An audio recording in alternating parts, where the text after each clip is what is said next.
First order of business is Amy, welcome. We're delighted to have you as part of the commission. We wish we were on the porch with you down there. So anyway, welcome. Thank you very much. It's my pleasure.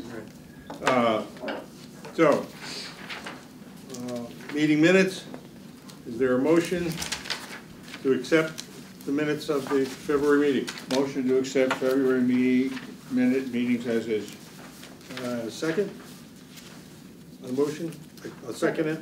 Any changes, edits? Yes. At the page 2, the bottom of page 2, it says executive session adjourned at 7:04 p.m. We did not have an executive session. Right. You're right. Okay. Any other edits? Motion to accept the minutes as modified. All in favor? Aye. Aye. Okay. Public comments? Do we know, Jeremy, is anyone? There's no public comment. No public? Yeah, and there's no members of the public? Oh, what a shocker. So, Chief? Good evening, everybody. Turn it over to you. First of all, welcome Commissioner Stefanowski to the Police Commission. Thank you. Folks received in your handouts, received the agenda for today, you received the financials, the updates.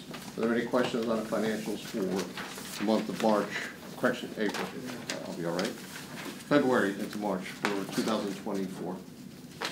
Yeah, Chief, I just want to reaffirm, so if we go to the summary, the Madison Police Department budget summary through February 2024, it just reinforces the fact that because of the vacancies, we currently have about $200,000 under in wages, which is almost being offset by the overtime impact.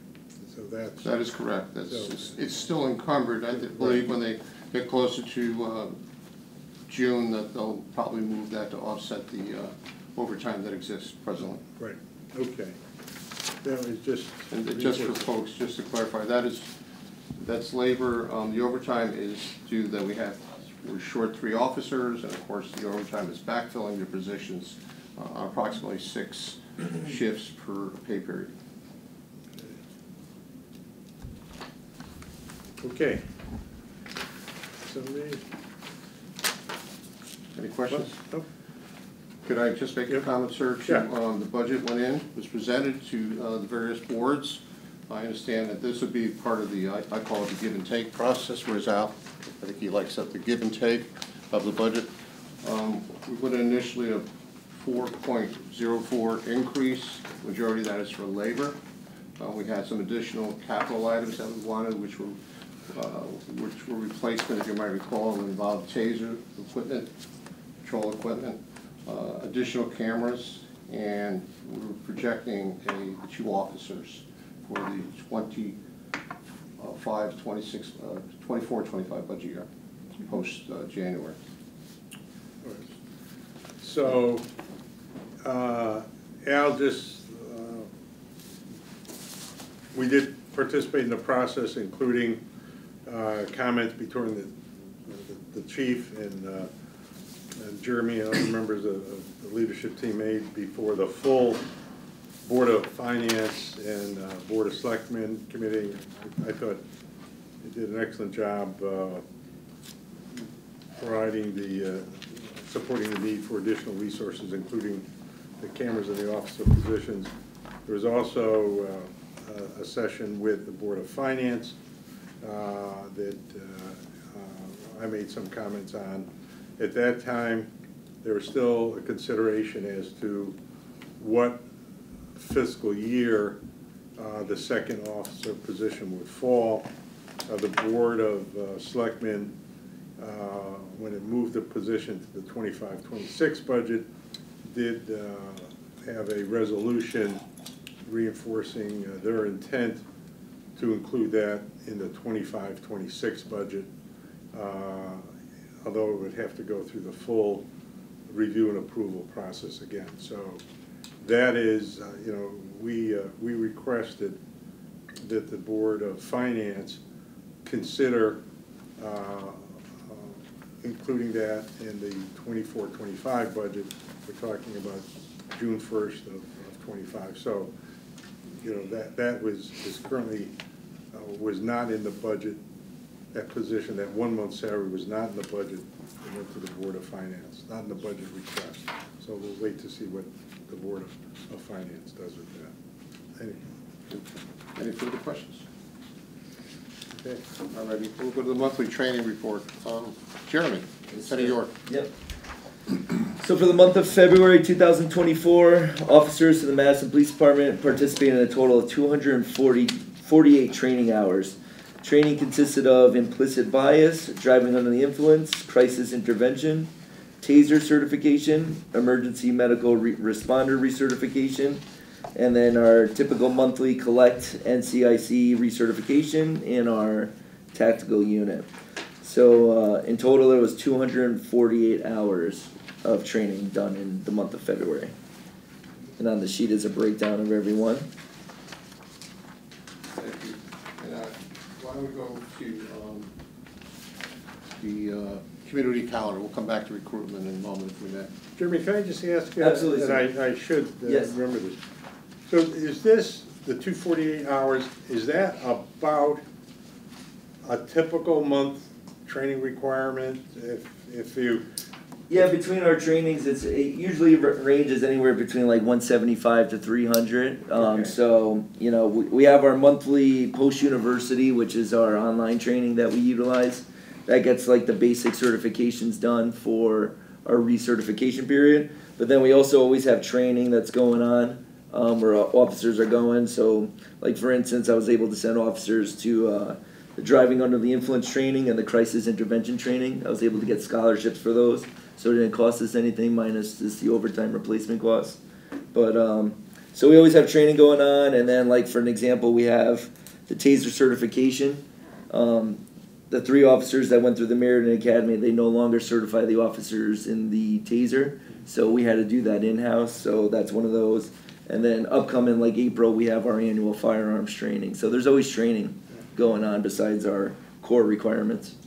yeah, I mean, the only point, it gets back to the staffing levels where there's 173 work hours in a month, and you're averaging about 180 work Yep. hours every month. That means, you know, technically, practically, you have an officer out of here, one officer out of here every day for a month. To counter that though, per the union contract, officers have to give back 27 hours of training. So a Okay. lot of these classes are scheduled on these officers' regular scheduled day off.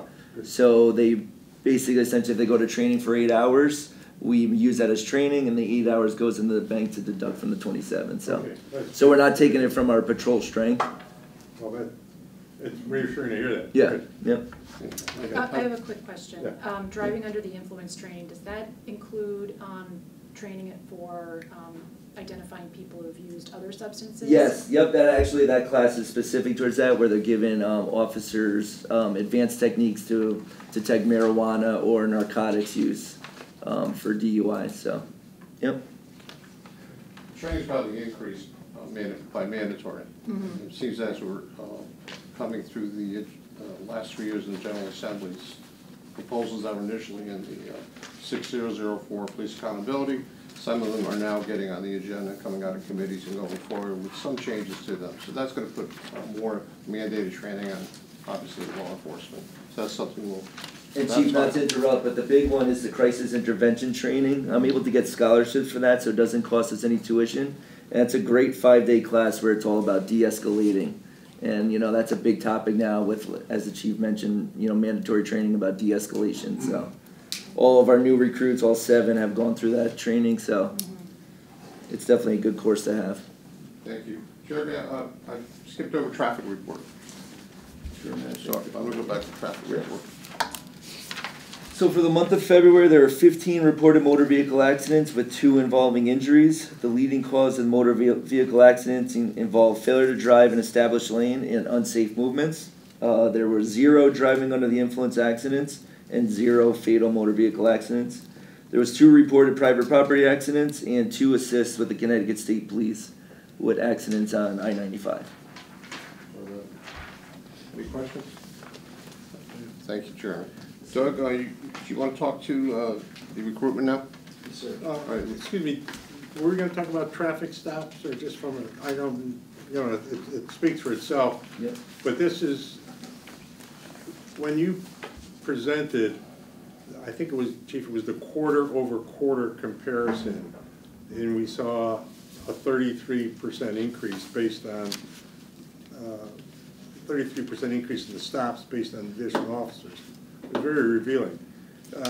Is there, how much work would it be to compare the summary month-over-month total, 20, this is for February 24 to February 23, and then, certainly that shows a trend line when you look at it for a quarter, but Yeah. if we could do a year-to-year comparison, that might be helpful Absolutely, as well. yeah. I mean, We could put that together. yeah, I'm not sure you need Yeah. it by officer Yeah. necessarily, but the total is helpful. I just know our enforcement, I'm a town resident, so I have people all the time, oh, you guys are stopping everything, so, which is a good thing, That is a good thing. Okay. Okay. Doug, you saw recruitment, Captain Harkins? Yes, sir. Good evening. So as far as recruitment has been going, this past January, South Central Criminal Justice conducted a police officer examination, which was comprised of a written test and oral board examination. They presented a list of candidates on January 29th, and emails were sent out to each candidate for an interview with the Madison Police Department on January 30th. Interviews were arranged for the following 2 dates, February 9th and 13th. A total of 8 candidates were interviewed. As a result of those interviews, we have candidates that we have recommended to the chief. We are waiting for the police commission to convene so that further interviews can be conducted, and if the commission approves, conditional offers would be given. At that point, background investigations would begin, and if all goes well, the candidates would enter the New Haven Police Academy tentatively in June of this year. Furthermore, South Central Criminal Justice is conducting another police officer examination on April 25th with a May 6th oral board date. We will be present at the written examination as in the past so that we can meet and greet prospective applicants and be able to foster interest in working for the Madison Police Department. We will have another candidate list in May, and we will conduct further interviews in the month of May as well. As I stated earlier, the police academy starts tentatively in June, so if we were able to acquire a candidate or two, even in that second interview that I referred to, we should be able to fill the appropriate amount of seats in that academy. That's where we're at right now. When, Go ahead, sorry. of the 8 candidates you selected in February, that was 8 out of how many, potentially, that you talked to? I spoke to 8. Yeah, out of a list of 10. Oh, out of 10, I'm sorry. 8 out of 10? There was only 10 candidates that took the test. Okay. Yeah, there was only 22 towns. So there was only 10 people total, and I could just, when I got on the job 30 years ago almost, there was 1,200 for. Amy? Good question. Of the 8 that you interviewed, how many are you interested in? 2? The 2? Yeah. Yes, Two, yeah. 2. Thank you. Male, female? 2 male. And the maybe session, starting the training session in June, what would determine the maybe part of that? Oh, the academy. So Yeah. I had reached out to the assistant chief of New Haven Police Department, and he told me that their academy is to start in June, tentatively in June. Okay, what affects the start date? They have an academy running right They now. have one right now. Okay. Yes. So as long as it doesn't get extended for some reason, and they have staff available to conduct the next class, that's pretty much it. 2 out of 8. Okay, thank you. I can provide more details as No, far as that that's- list, outside of, I'm sure, this meeting, but whatever, if you have any questions, feel free. Now, that speaks to what we regularly talk about amongst the commission and amongst the public as to what folks eager participation factor is these days for working as a cop. And it's distressing to hear that little a number. And I realize how hard you guys work, and thank you.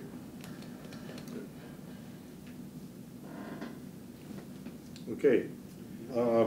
Last thing, Sure. sir, I'm sorry. So as far as laterals were concerned, we put an advertisement on Police app for lateral transfers. We haven't received any interest. There are no takers so far for laterals. I put a call out to Branford PD. They have a pension and a high salary, and inquired as to if they had any success or interest from lateral transfers, just to see what other departments are doing as far as that goes. Branford has no interest. They don't have anybody interested that's a lateral to go to Branford either. So the lateral transfers are slim. Out of all the departments in the state, over the course of, say, the last 2 years when it's been difficult to recruit, is there any way to guesstimate how many lateral moves there have been within departments within the entire state, for whatever the reason? The cities have been hit very hard. Some of the cities have lost almost 100 officers. As laterals? Yes. They've gone to, in Middletown, I think, had like 15 officers. Yes. East Line has grown, has taken in 11 officers. Where are they Branford's still going? down. Most of the shoreline, we're still down. Where are they going? Hamden. They're going to departments that have a pension. Okay. Okay. Yeah. So. Wait a minute. We've talked about exploring other approaches. And the pension clearly is an interest, but the pension is, collective bargaining issues. Are there any other approaches besides that it would be appropriate to consider? If I may. There's one department that recently came out with an incentive over 5 years. What they're doing is they're doing an incentive of $30,000 for lateral transfers. They have to stay 5 years, and it's X amount of dollars per year, period on 18 months, 24 months. And they were able to get, I guess, get it through on a contract. In their contract, they have stated they have the ability to do that, because otherwise it would end up probably in an MPP with whoever the union is for the respective department. If you give it to one, you gotta give it to all. I talked to the chief, and he explained that's how they got around it. Now, he has applicants, but he's still short officers they have lost to other departments. So, he's working through it. He has some spreadsheets of their analysis with other departments that he's gonna share with me. Well, again, I'm encouraged by the fact that we are considering some other approaches, but we've had terrific success with the caliber of individuals going through the academy. But if we end up saying, since we've got 3 vacancies, and 1 or 2, depending on the timing, coming on stream in 25, 26, we just have to be aware, and you can educate all of us here on the value of experience. But you need to be aware that at some point we're going to say, pick a number, 35%, 40% of our police officers have less than 2 years of service. If we commit, the academy is the way to go, and regardless of the caliber we have, there is something. There's a reason we have a new recruit going with a training officer, because the training officer has experience. So I would just, urge us to consider some other approaches, and the idea that the chief, came up with in terms of with this other department. If some of this, if we need to sit down with, the union representatives and negotiate it, I've got an idea. Let's sit down with the union representatives and negotiate it. So I just think there is, it's not a matter of effort on your part. I know you pay attention to it, and I know you've done a terrific job, sales job, and marketing job, because I think there is a lot to sell with this department. But we just have got to, as a department, and I think as a commission, just recommit to what else can we do. Maybe it's incentive or with a referral, you know, a TV ad with the chief. There's other things that we need to say, why not? If we, and by the way, if we strike out, we're no worse off than we were if we didn't do it. So. If I may add to that, sir, I think you have to consider, so what's the target? What's the target officer that we're looking for to come to Madison, Connecticut? You know, we can talk about education, we can talk about experience, we talk about prior military, whatever. For us, for me, I look at that 4 to 7 year mark. That's someone I want to come to Madison. Because they're going to give us a career. They're not yet over that where they've decided to stay on the road the rest of their career. They still want to exceed, go up in rank, become a training officer, get specialized. So for me, that's what I'm looking for. And we do have one lad we talked to, grew up in Madison, he's in another department. We're still waiting for some more documents on him before we take it serious. He's on 5 years in the Britain Police Department. So that, with an education, he's a coach, he has all these good things going for him. So I guess for lack of try, I like to measure twice, cut once when we go for these candidates. I want to find the candidate that's going to fit in the town of Madison, the culture of the town of Madison, also the culture of this department. We've worked hard to get where we are. We don't want to repeat any missteps that may have happened. It happens. People change. We hire a candidate, everybody's great in that interview. Then when it comes to working midnights and working through, a lot of our laterals we received were people that already put a career in another agency, which worked for us when we had that void at that time. It truly did. We needed it. But at this point, we're learning as laws change and requirements are put on PD. The ones that are more receptive to it are the ones that seem to step up with the younger officers. But the older ones just want to kind of just do their thing. We see that a great litmus test of that as we talked about activity. You have 8 new young ladies and others that are made in the department, and they're out there, they're loving the job. They're on a high as far as the attitude of the job. I get more letters from people that, and phone calls from people that got tickets from them that thought how respectful they were and how they looked in uniform. I'm kind of interesting. In my career, that's something I haven't seen in a long time. So when I just beseech, when we make the mark, we find what's our target. How do we get them here? Maybe the incentive is, hey, I'm a young cop, I'm 28 years old, I'm in a policeman 5 years, I'm looking to get married or have a household, buy a home, and that money would probably help if I'm going to join that. So I concur to what you're saying, Mr. Chairman. I just caution that I just want to wholesale somebody here, and then we're like, oh no, what do we do? Well, I think Ed's point is that we all recognize the shortage that is everywhere. Everywhere. And we know how difficult your job is when you walk into an auditorium and there may be 30 yet potential candidates there, and your first comment to yourself as a professional cop is that, oh my God, what are 2/3 of them doing here? And out of that 2/3, you have to cull out a few. But my point is, we've been having this conversation now because of the staffing in the department for a while. And we have, granted, we've gone past the conversational point, but I think that in reference to your point, Chief, would it be helpful, you have talked from your experience, you know exactly what you're talking about.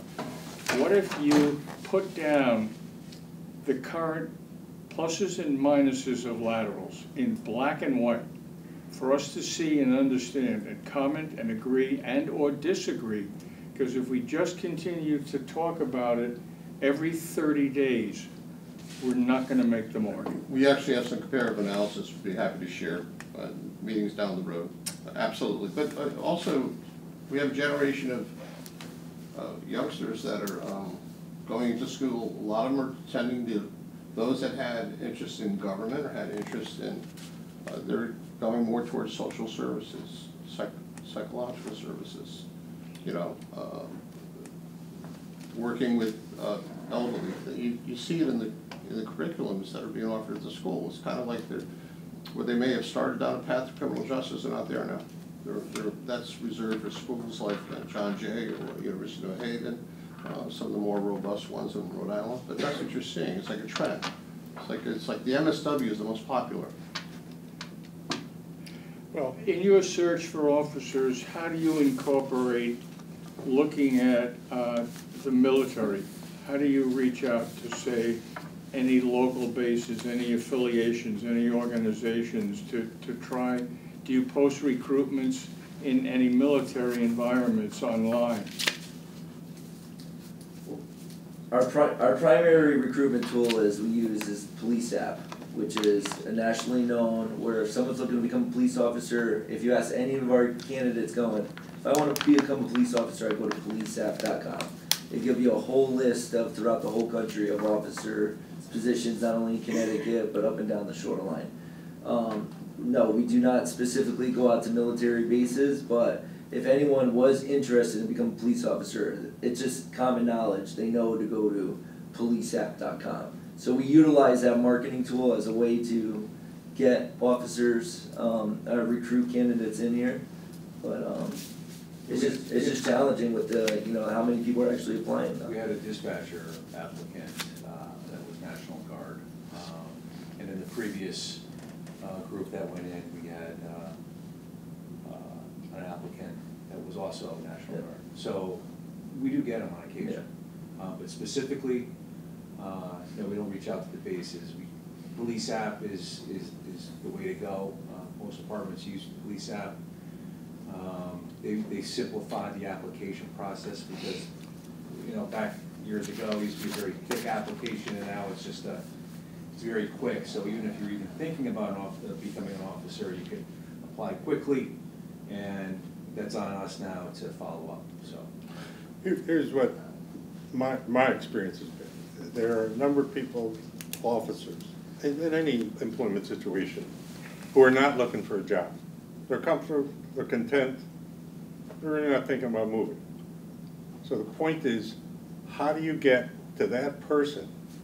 How do you reach out to that person and get them to think about Madison? And one of the ways to do it is somebody who knows them, worked with them, went to the academy with them, says, hey, we got a couple openings here. Let me tell you about the department. And let me tell you, here's their bonus. And the person goes home and says, I never thought about moving. I never thought about moving to Madison. But here's this incentive plan. Maybe at least I'll talk to them. So, and by the way, and I don't want to embarrass anyone here, but we do have a poster child for lateral transfers. His name is Doug Harkins. Okay? So could you stand? Yeah, right. Could you stand? He loves that word, child. That's right. Modestly flutter your eyes. So, so my point is,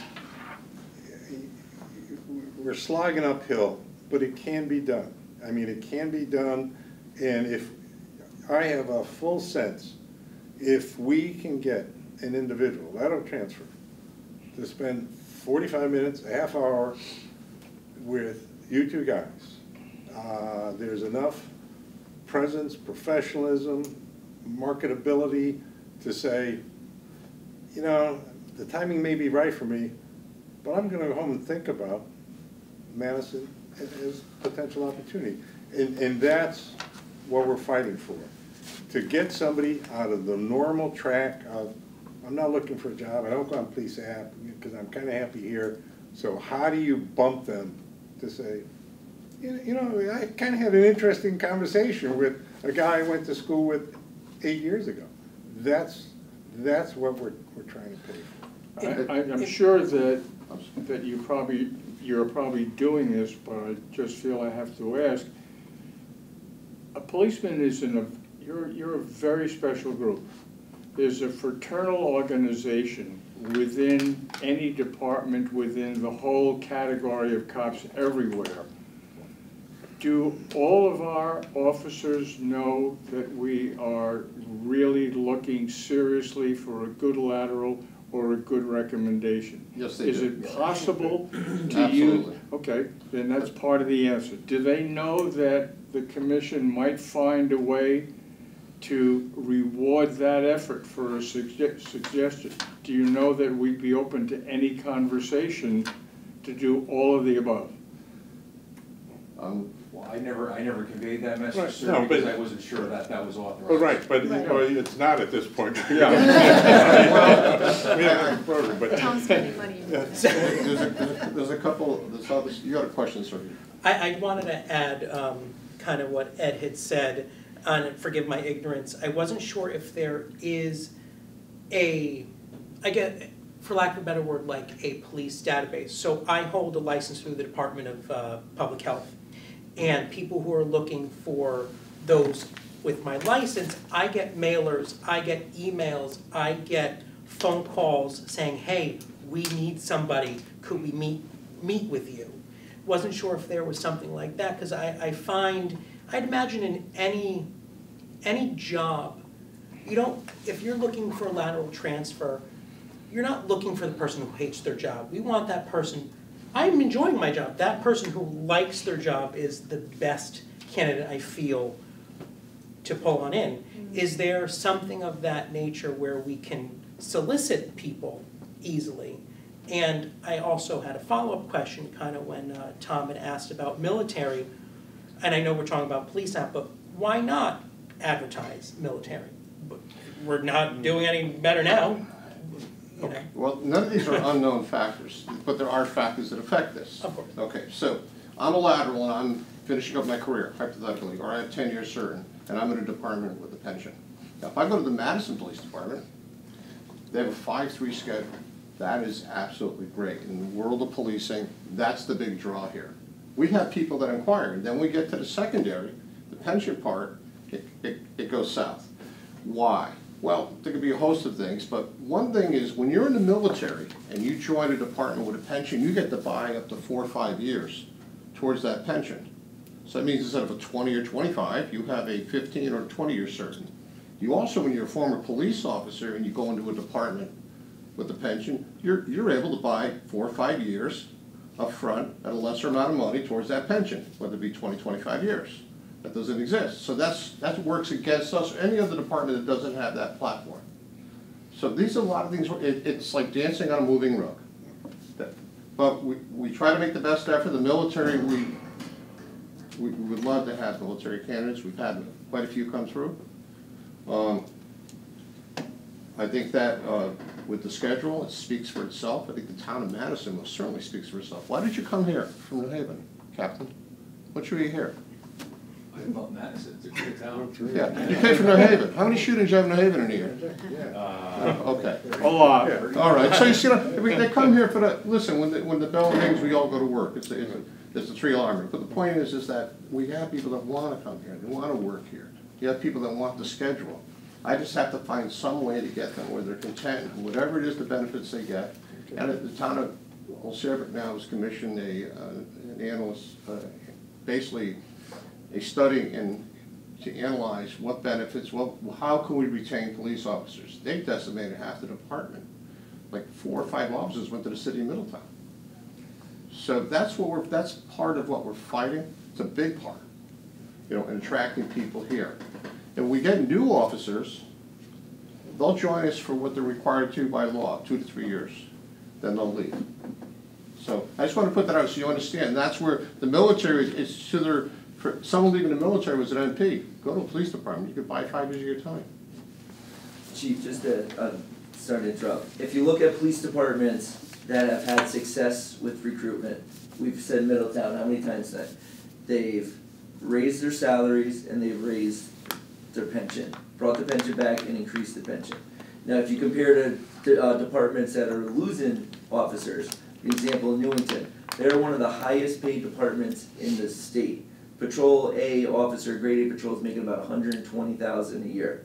they're losing officers because they no longer have a pension. So the departments that are having success recruiting are the ones that have the pension. And that's. Al, are you taking notes? This is a good discussion. Yeah. Amy, you are not quite the person in the street, but you're certainly new, maybe to this conversation. You know, as you reflect on it, I mean, you've got any, you know, inside comments, any ideas from your experience? So as I'm listening to it, years ago I had a background in recruiting, so I would know who to pick up the phone to find if I needed an IT person or an audit person or whatever. So it sounds like there's no sort of recruiting apparatus for police officers. Is that true? Like you would normally if you needed an IT person or a nurse, or is that a true statement? I don't know. Just asking. The recruiting staff is sitting across It's right from here. us. But not in the department, but as a headhunter. A Is there a headhunter, person out there whose job it is to put people in different positions? So not in our department, but out as a profession. Are there? Most of the recruiting that comes statewide from, whether it be the post consul, whether it be from Police App 1, that ends up on Indeed, and I forgot the other one. So it goes throughout the country. Got it. So that's less of a process now with the online. People just use, as you said, policeapp.com or Indeed. So that's where we go looking. But I'm not sure who said a minute ago, which is a good point, you don't want necessarily always the people that are looking. So you want to go find the one who just won the award for being, you know, the top police officer in their town or something. So is, I don't want to say poaching is the right word, but is trolling, That's the word. It's the word. Not that frowned upon? Well, that's what they do to us. That's what other departments have done to other departments. In the case of one of the departments in Central Connecticut, they offered the incentive of 3 years seniority to walk in the door. You know, whatever your senior, it's immediately an increase in a comparative analysis to what you're making and defined contribution over, less money in from the officer to join that pension system. Some have, and they walked in, they also have medical. Post-retirement up to age 65, which then Medicare AB kicks in on their dime. So this department has taken a lot of officers from, probably 5 chiefs out there I could name, including this one, that are a little bit upset over the tactics. In the Old Saybrook, case of Old Saybrook, they have lost half their patrol force. And so they're they hired a consultant. I would like to see a broader brush through South Central Criminal Justice, where they talk to all these departments affected. We do an analysis on, a comparative analysis, what you offer, we offer, they offer, where we've gone to look for these officers, and how did you accomplish. In the case of Trumbull, when I talked to the chief, Mike Lombardi, yesterday, he said, we negotiated the pension to get the union to allow us to give the incentives to hire. So they have a pension back. North Haven came back with their pension. Brantford came back with their pension.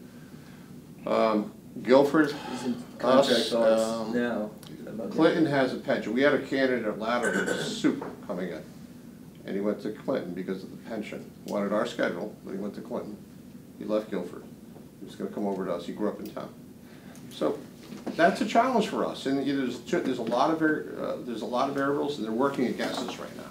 You know, best thing we have is that 5-3. The best thing we have, forget the 5-3, is the community. You know, the officers that come here, the first thing they say to us, everybody waves at us. You know, they like the quality of life. They'd love to move here and live here, put their kids in school.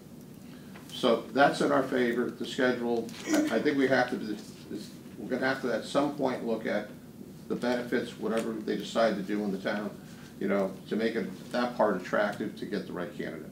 That's about it. But I think that the incentives are a good idea. I just think we have to find a measured way to do it.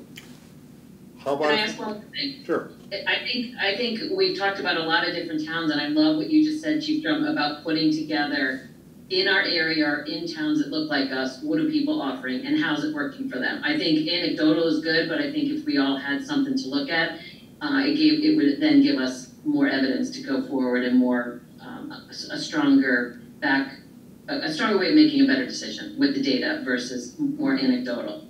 And if someone's already doing that, that would be terrific if we could somehow piggyback off of it. Okay, very good. Put that on the to-do list.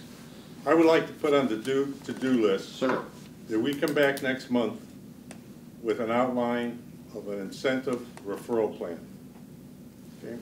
And we either say, this is a real stinker, get rid of it, or let's sit down and talk with whoever we have to talk to about it. And that's along the suggestion that you've had that we offer an incentive over a period of time. Incentive referral, I mean, you've talked to However you want to structure it. some of your. No, Ed gave me some great ideas. You know. No, but some colleagues that says, you refer somebody to us, you get a payment.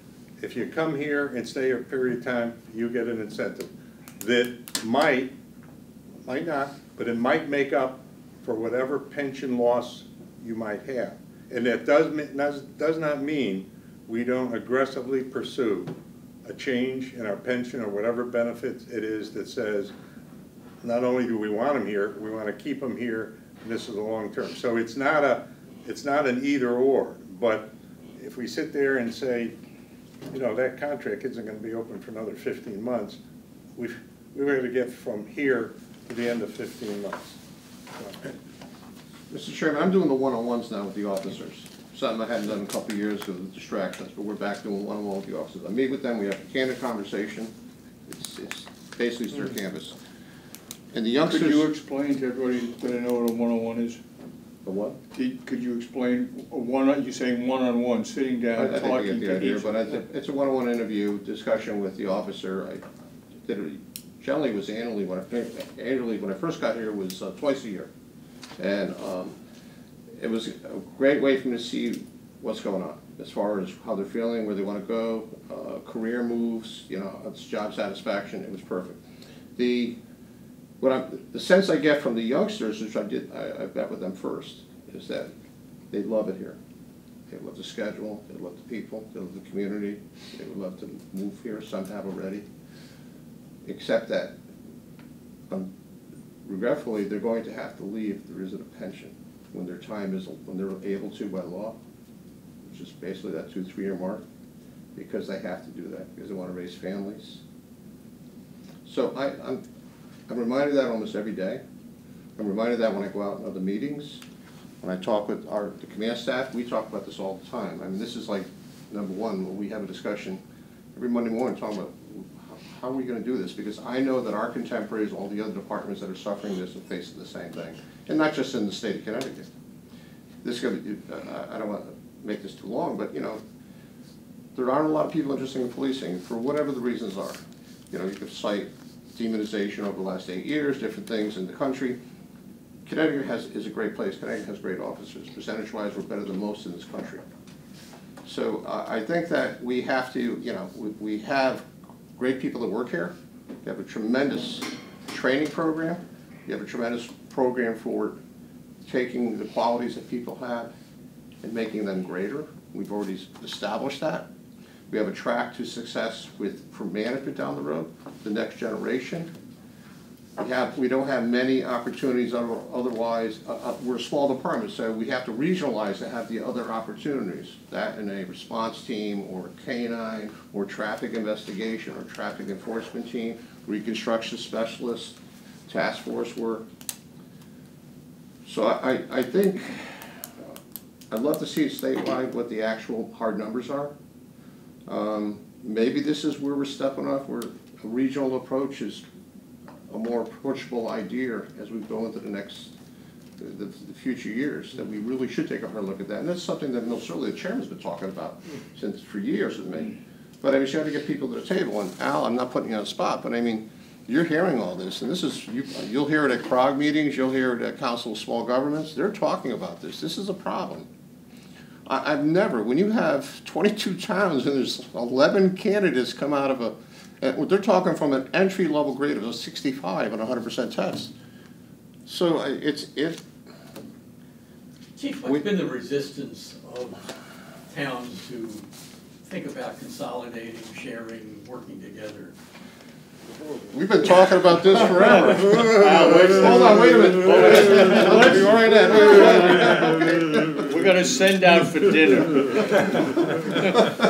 I have to change a shirt and tell my wife I'm coming home on Saturday. What's the core objection? Loss what? of control. Pardon? It's new, it's uncertain, and I may lose some control. I may give up some control. So it's any change, you could write the primer on any change in a government entity that has certain scope of responsibilities, to dilute that in some way is worrisome, is uncertain. And, welcome to New England home rule. Yeah, home rule, And, organic law. But Who's in charge? but we've got the classic. I mean, we've got, every single town has a dispatch center. I mean, and, we've got one, and we've talked about it for 6 years, 7 years. And by the way, every administration, I'm not picking on anyone, every administration says, that's a great idea. But now's not the time. It's the summer season. Oh, it's the election. We're going into the budget season. It's the holidays, So it's one of those. It's certainly not in my backyard, but it is. It takes some sustained initiative and a hard push. Yeah, and we've had. Peggy has been receptive to it, and the other side we keep losing the partners that we want to take to the dance. But it is, to the chief's point of view, I think if you consider that aspect of regionalization, there's a tremendous benefit from the economy of scale with no loss of service or capability, number one. Number two, you have an ability to absolutely grow employment opportunities. You've got bigger means more management, it means more scope, it means more promotional opportunities. So there's significant advantages. And one of the things that I'm sensitive to is, certainly from a recruiting point of view, is to go out and say, come here and grow with us. If you want to invest in your career, come here, because we're going to have a sergeant's exam next month. So I mean, that's a great recruiting opportunity. Particularly a number of the individuals we recruited have got they've got the academic credentials to grow. Well, Ed, let's speak offline. This will be our 10th edition, 10th attempt to get this Right. going. Well, it is a good point. I'm sorry. Yes, and we've got other items on the agenda. Yes, I ideally, yes, and put a sunset it so we get a report back. Yeah. Okay, sir, I'm not quite sure we left off. Community calendar. I think we're on community calendar. I'll take care of that. Doug, you got it? Go ahead. Okay, so this month we have the Dan Cosgrove run 5K, the animal shelter in Branford. It's a fundraiser. It's going to be on March 24th at 9 a.m. It's going to start at the OLM at 20 Island Avenue. And it's a 5K and a walk that's going to go all the way down the water, Middle Beach to Seaview. It's going to loop around the block at Grove and North, and come back on Seaview to Middle Beach, and it'll finish back at OLM. I'll find it. We'll have about 5 officers working traffic details for that. It's been put out over the town website as well. And that's it. So that's what's coming up March 24th. And I don't know, last month we had the Super Bowl, Chief? Largest crowd. It was a huge crowd, a lot of people. Both sides of the street had soups to offer. There were a lot of stations to go to try out the different soups. But it was a nice day, and it was a really good turnout. So I think that's just going to get bigger. So it was great. So we had the Super Bowl last month, and then this month is the Run to Remember raising money for the animal shelter in Branford, so. I want to thank you for participating with myself and others from command staff. It's my pleasure, Chief. I haven't seen the pictures yet, though, and I don't need any chili, so. Okay. Okay. Shared services? Shared services, I Hold think on. we covered that. Hold on, I actually have something here. Al, listen up, Al. So, the town of Clinton is looking towards doing what, like the state of Connecticut does. They have a management team for the fleet. That's all things that have wheels. Whether it be public works, whether it be fire trucks, police vehicles, ambulances. In the state police, we had that also. They managed the fleet, they would replace the cars, they managed the gas, it was repairs. They negotiated with various service centers, both large and small, community ones, and they would, essentially they had a billing process for them. It's almost like a major medical card. So they're coming to visit, and we're gonna try and go with economy of scale and see what they think of Clinton and Madison. How would it be advantageous for us? I spoke briefly with Peggy about it. She told me to pursue it. So. Good. I do have a question, I'm sorry. With spring coming back now, are they looking to restart the, what was it called? It was like the South Central traffic, It's on its way. It's coming back? Yes. They will, yes. I think that'd be a good thing for expense-wise. There's a lot out there we can do, and the chairman will surely spoke about it many times. But anyway, so that was the latest discussion on sharing perhaps that resource. So we're going to meet with them and report back to the first select one in this board. To follow up on Michael's question about the South Central traffic, how successful that was, got an incredible amount of good press. For the next meeting, could we get some dates for when that might be in various towns, and if the participation has increased with any other departments? I mean, that's really good PR. I think every day has been the South Central traffic unit. I think today they stopped over 70 cars, so every day there's traffic enforcement going on, but we'll get dates for it. No, I understand that, and living The radio on was the going coast. nuts today. It was like, traffic stop, so. That was just within our. Just our officers doing motor vehicle enforcement throughout the town, so. And I have to say, living on the post road, I have seen a dramatic increase in the presence of patrol cars with lights on, and it's starting to have a minimal effect. I mean, my driveway still resembles Daytona about 4 to 5 o'clock in the afternoon with people heading home. But there has been a noticeable increase in your presence, and I think it's starting to become conversational among the residents who live on the post road and are saying, thank you. Good.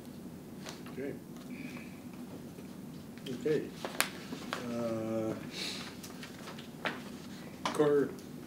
Correspondence? A few letters in there. Yeah. Most of them are in regards to performance of officers, all positive. I spoke about earlier. Also, there was the Danahan High School State Promise Club, which met. They handed out teddy bears for us to give to during crisis situations. We have one from Mr. Chase Crowley again. He's commending the officers. And we also have a letter from Mr. Leon O'Connor in regards to the Camber homicide. I was going to talk about that in new business, but if you want Yep.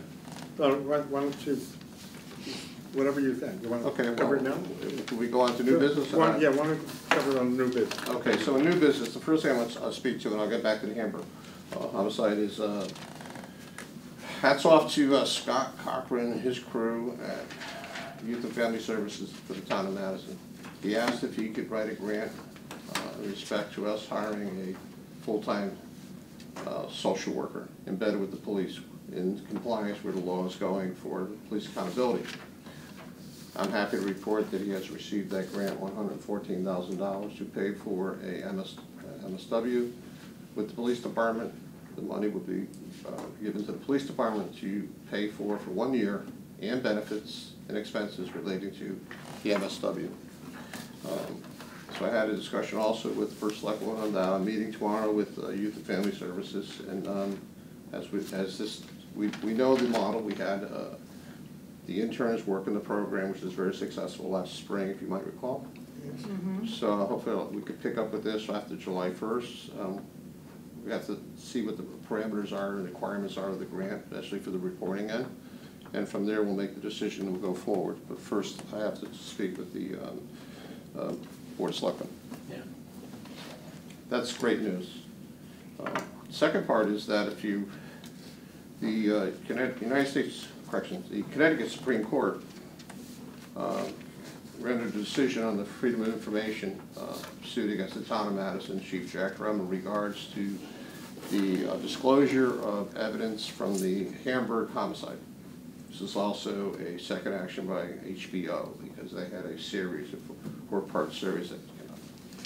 The Supreme Court reversed the decision against the town of Madison. They also reversed the previous decision against the state of Connecticut, the Connecticut State Police. What that means is that we do not have to turn that over. However, the second part to this is that they asked the Freedom of Information Commission to develop a two-prong test whether the case is viable to remain a cold case, working case, or it's, I'm trying to think of the term they use, it's stuck.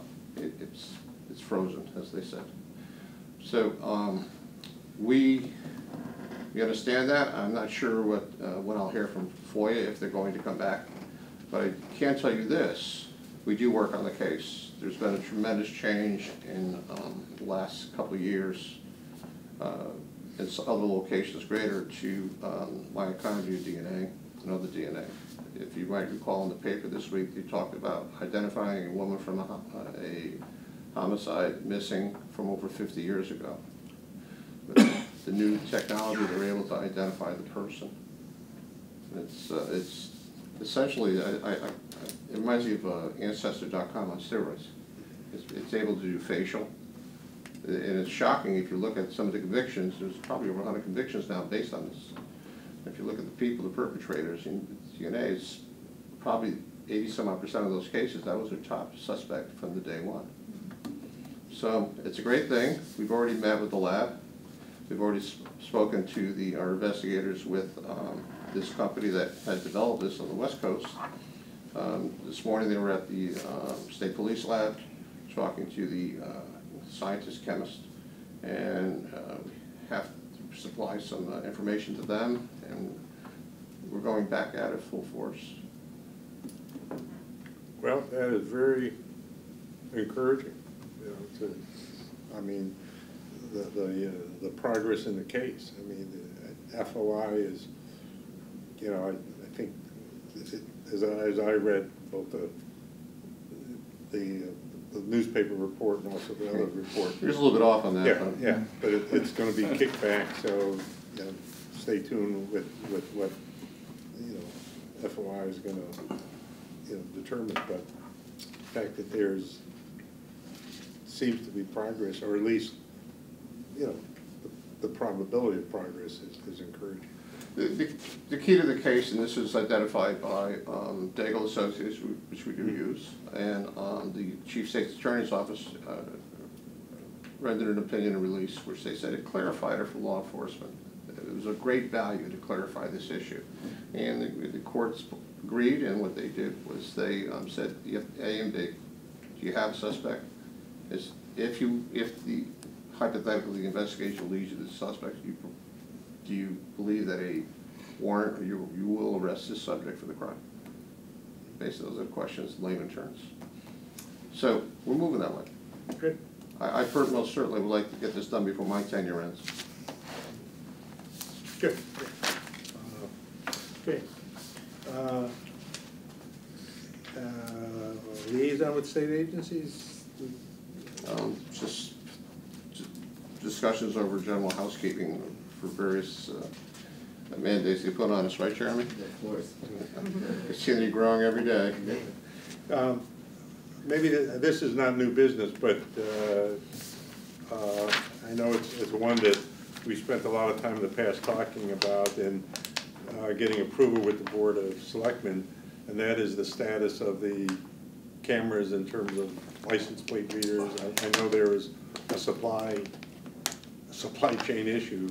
Is there any progress in terms of tentative? Well, we're moving along. They asked that we do a request for bid, and they're coming in.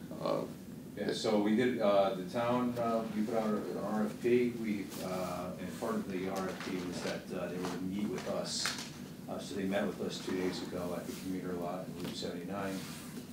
We took them through the town and identified the areas that we wanted the cameras that we thought would be best.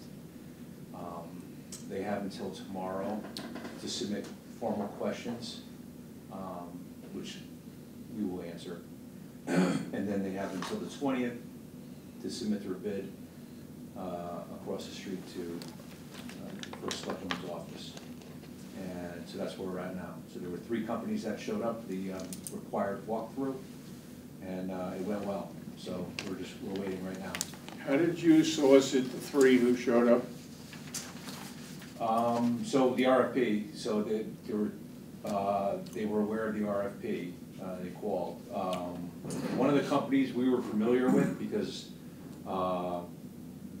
like I said, I spoke to the assistant chief from New Haven on another matter, and he had mentioned one of the companies that New Haven uses. They've had some success, but the RFP they put out, apparently the companies checked the websites for the towns, and they're able to get that information, and they make an inquiry via email, and they get the RFP printed out, and they showed up at the meeting. Without mentioning any names in your conversation with them, did any one of the companies stand out more than any of the others? Yes. Let's hope that continues. Is the response to the RFP going to include a potential implementation schedule? Yeah, I mean, the companies are ready to go. It's just Okay. the only, so the next step is, once we select a company, I think it has to be, I think it has to go to the board of selectmen, final. But then, well, once we, as far as the implementation of the actual equipment, we have to get with Eversource, to get some, permission to mount onto their poles. That's gonna help us at various intersections that we identified. The supply chain cameras are in stock. Yeah. So once we go through this process, it's not like we have to wait for them to come in 6 months. No, we're good. They're in stock, ready to go. So once we get through this process. Yeah. Good, thank you. Yeah.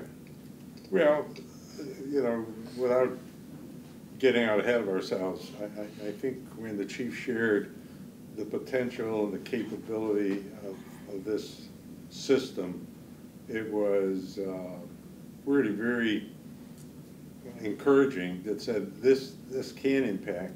It can be another tool that the officers will have and dispatch could utilize. So it was very encouraging, and the fact that the Board of Selectmen, in its wisdom, approved it on a fast track basis. I think it's terrific. So I mean, there's a lot of hands moving this along. So that is great news. One thing that is key is that for us, as we've learned as we've gone through this process, is that there are some other components of the camera systems that are out there, although limited, that the majority of Connecticut municipalities are going with, but it has interoperable. So it's just that our information, their information is all shared. So a car taken in from a city at 10 in the morning, and we have it we have it the next night at 2 in the morning in our town. We know what they're doing. It is. Well, it is. It is going to be good. Okay, Chief. Anything else? Sure, that's all I have. Okay. Commissioner comments. Tom? Just one, and Al, this is for you from a sharing perspective. you know, we've been fortunate to have your assistance here for quite some time, and we recognize the value of it. But I think what you've heard since the beginning of this year, and well, actually going well into last year, how difficult it is for the department to recruit and maintain new police officers. And there are tools that we're suggesting we have to explore more, whether it's a car, whether it's cash, whether it's an incentive. There has to be a value-added tool. And that value-added tool is gonna have to be approved, one would think, through the Board of Finance and the Board of Selectmen. So I think on behalf of the Commission and the Department, I would like you to start laying the groundwork at every meeting, taking a few minutes to outline what your position is here, telling them how hard we're working to do this, and that because of the market and because of the environment and the attitude about policemen, the best tool we're going to have is financial. And when we ask for that, we will document every single bit of it, but we'd like you to be very, very, very, very open in receiving it. Michael? Good, thank you. I hear you. Yeah, I just want to say I appreciate the conversation across the group about recruiting and everybody's openness to explore all options. Thank you. Amy? Nothing for me this time, thank you though. Okay, thank you. Let me just echo what Ann said and expand a little bit. You know, I think when we talk about this subject, it is difficult, and I don't want anyone in the department to interpret some of the questions and challenges and follow-up approaches as a criticism of the effort that has been made and the challenge you face. I think what you heard tonight with all of us is certainly the effort on the part of the commission to kind of get in the boat with you and give you an additional oar if you need it to get this thing done. So, you know, I encourage you to, you know, to continue to explore ideas, and if another department has found something that has helped them, steal it, because that's what borrow it, right? You know, a more law-abiding word. You know, but adapt. But it is one of those things that said, you know, we're a unique department. There's one Madison, but if we can find a program that kind of fits Madison, forget about what they're doing in Torrington or Trumbull. This is what fits Madison, and we think it has the potential. It's not a guarantee, but it has the potential to help us recruit the caliber of officers that we want, because we're never going to lower our standards, never. Then this is what we're going to do. So anyway, thank you for your efforts, and we look forward, maybe not all of us, but we look forward to continued discussions on this. So anyway, thank you. Is there a motion to adjourn to our executive session? Motion to adjourn to executive session for discussion. Great. Seconded. Well, seconded. Amy, I hope you're going to be able to stay on. I don't think it will be a lengthy discussion, just for your. Is there anything public now? Ms. Stefanowski, I'm going to send you a new link for executive session. So I'm going to go create it in my desk right now. You should be getting that in the email momentarily, okay? Right, I'll see you all in a minute, thank you. Thank you, Amy. Thank you. So So I'll close.